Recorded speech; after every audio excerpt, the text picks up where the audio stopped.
بہرحال یہ تو منطقی نتیجہ میں نے بیان کیا. اصل بات کیا تھی کہ پہلی دلیل کیا ہے؟ طبعی دلیل ہے. آگ سے حرارت پھیلتی ہے، برف سے ٹھنڈک سرایت کرتی ہے. اگر نیکی حقیقتاً ہوگی، عمل صالح ہوگا واقعتاً، تو اس سے ماحول میں لازماً نیکی سرایت کرے گی، کم یا زیادہ. دوسری دلیل کیا ہے؟ انسان کی شرافت اور مروت کا تقاضا یہ ہے، جو چیز آپ نے اپنے لیے پسند کی ہے وہ اپنے بھائی کے لیے بھی پسند کرے. آپ نے ایمان کو اگر واقعتاً اپنے لیے خیر سمجھ کر قبول کیا ہے تو کیسے ممکن ہے کہ آپ اپنے بھائی کو اس سے محروم رکھنا پسند کریں، اپنے بیٹوں اور بیٹیوں کو اس سے محروم رکھنا پسند کریں، اپنی بیوی کو یا بیوی اپنے شوہر کو اس سے محروم رکھنا پسند کرے؟ ممکن ہے؟ یقیناً انسان جس شے کو سمجھتا ہے کہ واقعی مفید ہے، وہ اول تو یہ کہ اپنے گھر والوں کو، اور شرافت کا تقاضا یہ کہ اوروں تک بھی اس کو پہنچائے، یہ اس کی شرافت ہے. اسی کو حضور نے یوں فرمایا کہ لا یؤمن احدکم، تم میں سے کوئی شخص مومن نہیں ہو سکتا حتی یحب لاخیہ ما یحب لنفسہ، جب تک کہ وہ اپنے بھائی کے لیے وہی چیز پسند نہ کرے جو اپنے لیے کر رہا ہے. آپ نے ایمان کو اپنی جاگیر بنایا ہوا ہے. اگر اللہ نے نیکی کی توفیق دی ہے تو صرف اس کو اپنی تجوری میں بند رکھنا چاہتے ہیں. یہ تو بڑی بخیلی ہے، بڑی دنات ہے، بہت کمینگی ہے. شرافت اور مروت کا تقاضا تو یہ ہے کہ اگر کوئی خیر، کوئی نیکی، کوئی بھلائی عقیدے کی، عمل کی آپ کو نصیب ہوئی ہے، آپ اسے شیئر کریں، لوگوں کے ساتھ بانٹیں، لوگوں کو اس میں شریک کریں. اسی کا نام تواصی بالحق ہے یا نہیں؟ تیسری دلیل، میں نے شرافت اور مروت کا لفظ استعمال کیا، اب دو الفاظ اور بھی، غیرت اور حمیت. انسان اگر غیور ہے اور باحمیت انسان ہے، یہاں ہمارے کچھ پٹھان بھائی بھی بیٹھے ہوئے ہیں، انہیں تو خیر خوب یہ بات سمجھ میں آئے گی، آپ لوگوں کو شاید معلوم نہ ہو، ایک پٹھان کے نزدیک سب سے بڑی گالی بے غیرت ہے. کسی کو بے غیرت کہہ دیا، سب کچھ کہہ دیا. یہ بے غیرتی جو ہے، اس کو بات سمجھ لیجئے کہ اگر کسی شخص کے اندر حق کی حمیت نہیں تو وہ کیسا انسان ہے؟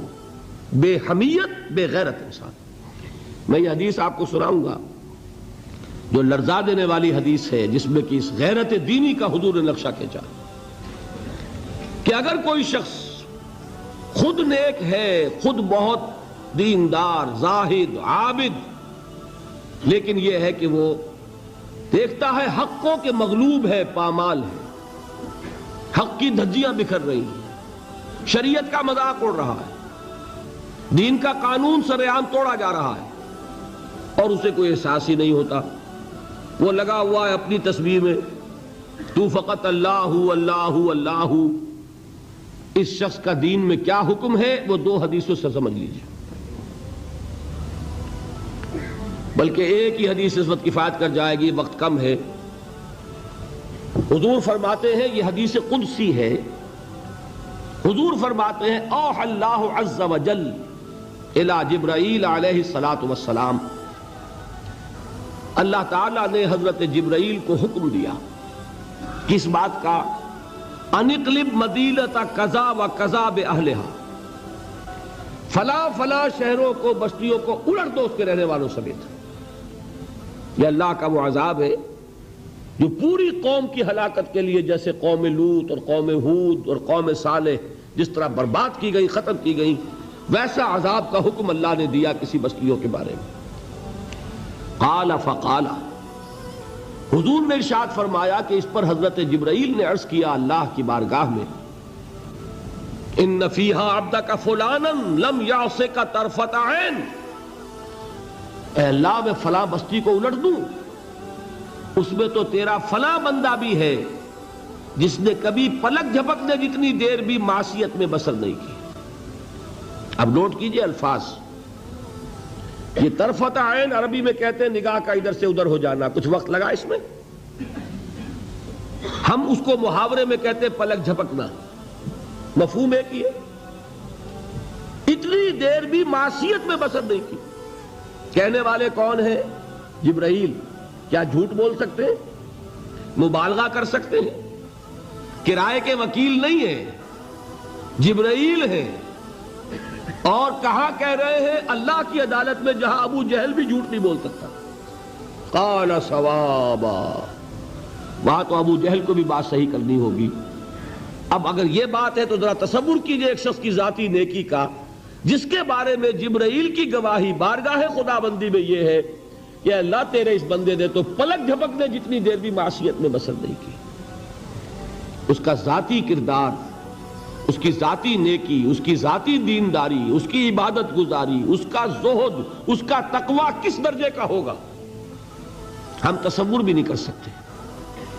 لیکن اب سنیے، اقلبھا علیہ وعلیہم، قال فقال، حضور فرماتے ہیں کہ اللہ تعالیٰ نے جواباً ارشاد فرمایا حضرت جبرائیل سے، الٹو اس بستی کو، پہلے اس بدبخت پر پھر دوسروں پر۔ دلیل کیا دی ہے؟ فَإِنَّ وَجْهَهُ لَمْ يَتَمَعَّرْ فِيَّ سَاعَةً قَطْ۔ یہ چہرے پر جب انسان کے غصہ آتا ہے، خون کھولتا ہے، تو رنگ متغیر ہو جاتا ہے۔ یہ ہوتی ہے حمیت اور غیرت کی نشانی۔ آپ کو کوئی ماں کی گالی دے دے، کیا حال ہوگا آپ کا؟ اگر تو آپ کے جسم میں جان ہے تو جانے نہیں دیں گے۔ میں یہ بڑی اچھی بات سن کر آیا ہوں حیدرآباد دکن سے، وہاں مجلس تعمیر ملت ہے، مسلمانوں کی ایک تنظیم، اور بڑی ہمت سے کام کر رہے ہیں۔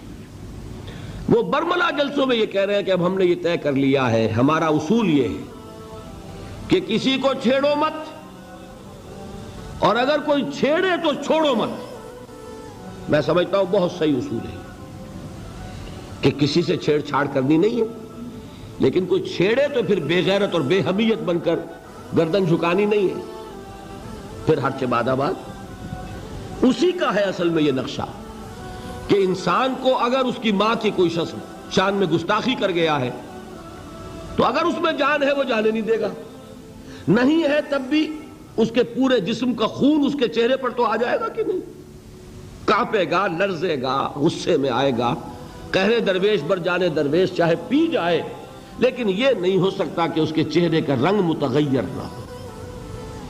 حضور نے فرمایا یہ وہ شخص ہے جس کے چہرے کا رنگ کبھی میری حمیت اور غیرت میں متغیر نہیں ہوا۔ یہ اپنی ذاتی نیکی میں لگا رہا، اپنے ذاتی تقوی میں لگا رہا، اپنی ذاتی عبادت گزاری میں لگا رہا۔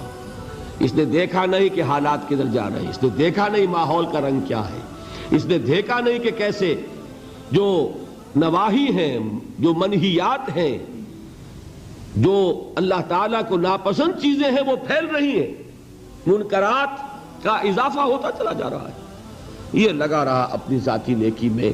یہ تین دلیلیں ذہن میں رکھیے کہ جیسے ہم نے کل سمجھا ایمان حقیقی ہوگا تو عمل لازماً درست ہوگا، اسی طرح اگر واقعی نیکی ہے اور حقیقی نیکی ہے، نیکی کا فریب نہیں ہے، نیکی کا لبادہ نہیں ہے، تو اس نیکی سے تواصی بالحق، دعوت اللہ، خیر کی تبلیغ، امر بالمعروف، نہی عن المنکر، یہ ساری چیزیں لازماً وجود میں آئیں گی۔